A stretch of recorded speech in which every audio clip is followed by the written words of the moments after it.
Okay, we have the Hoonitruck on the bench, and we are going to do a brushless upgrade to it today. As you can see, I got a few things to pick from.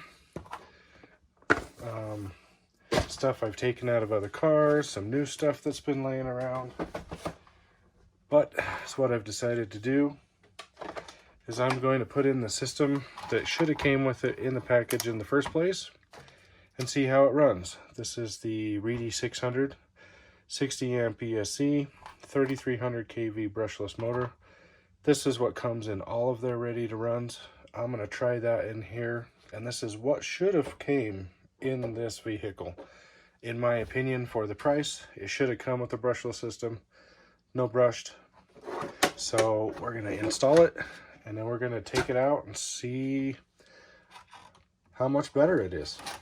Let's get going. Okay, first thing we got to do is remove this rear plate.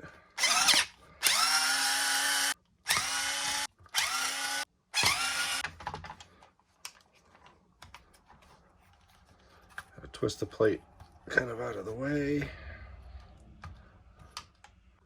Got to remove screws from the motor cover.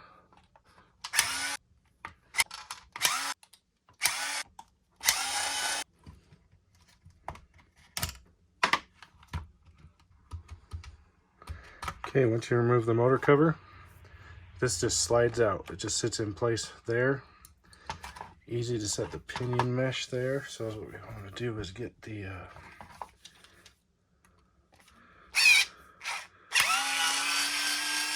motor mounted.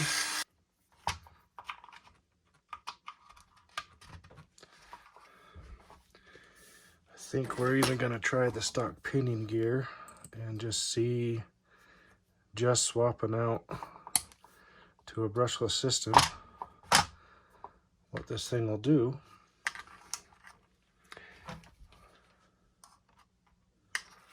Also, to swap out, you have to open the receiver box, unplug the speed control, which is plugged into channel 2.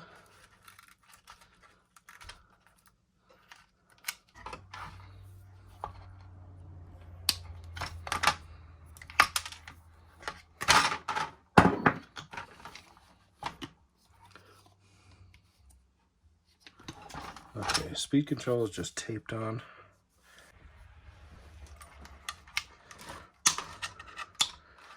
Just like that. Okay, we'll save those for later. Always hang on to all the, I have a ton of extras, but you just never know what project you're gonna run across that you want something like that. You're gonna buy a Tamiya kit or something. Brushed systems are pretty good for that. Remove the old tape. Okay, make sure you clean up the back of your speed control with rubbing alcohol, and same with your mounting plate that you're going to mount your ESC to, so the tape will stick good.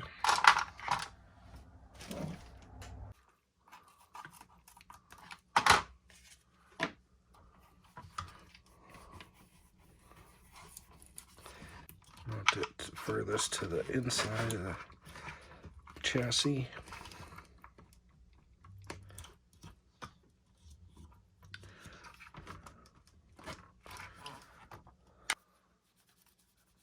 Again, clean your switch with some alcohol and the area where you're going to mount your switch.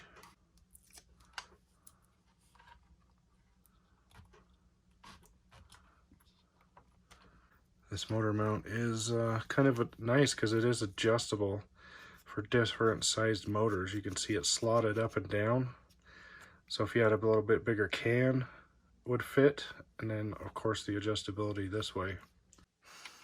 Okay, always check even after you tighten your screws down, make sure your gear mesh is just right. Okay, so take your time, make sure you get your gear mesh right on any car you work on. It's important. You can usually run plastic gears on almost any 10 scale vehicle for a really long time if you're good at setting your gear mesh. Wire through here first before we do that.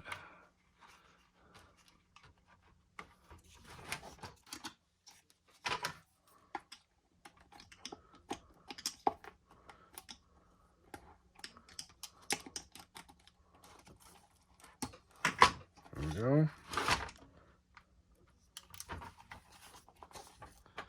Give it a little slack so it's out of the way. Okay, now that we fished the wire through, now we can slide the motor back in.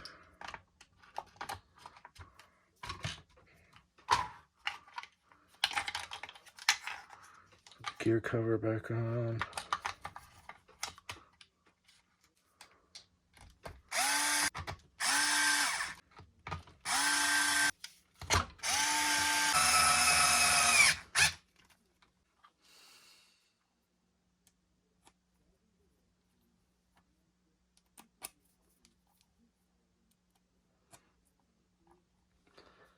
Okay, next thing we need to do is program the speed controller. Turn on the transmitter, make sure your throttle is set in the middle. Put your car up on something so it's not on the ground.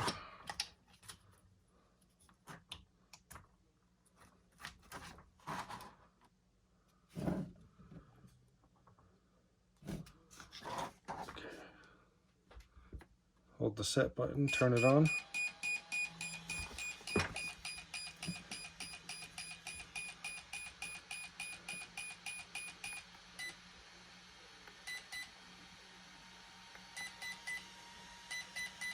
There we have it. Ooh. It's already sounds like it's going to be faster than it was originally. Okay, let's turn it back off, get the receiver cover on. Now, like I said, the reason I'm going with this setup, I have some other ones, some higher end ones, some faster ones, but this car is really light. I don't think it needs all that business. And I just wanted to see if Associated came out with this brushless, this would more than likely be the system they would use. You know, it's just a ready to run brushless system, but it works pretty well in all their other vehicles. I mean, I have a Team Associated RB10 buggy that I got this last summer, and I got it up over 72, almost 75 miles an hour on the stock system on 3S, and the stock system had plenty of power to even push it faster, but I think we reached the capability of a two-wheel buggy speed running. And there it is. We have the brushless system installed. Everything's all tidied up. We tested it, calibrated the remote to the speed control, and we're ready to take it outside and do a rip. Plan is to run it tomorrow and see how fast it goes, give it a test. I'm going to test it on the 20-tooth pinion gear, getting a baseline of where we are with speed. I also have a 23 and a 25-tooth pinion gear I wanted to try to see where we can get the speeds, and yeah, we'll go from there. So running footage coming next. Please like, subscribe, and share. Thank you.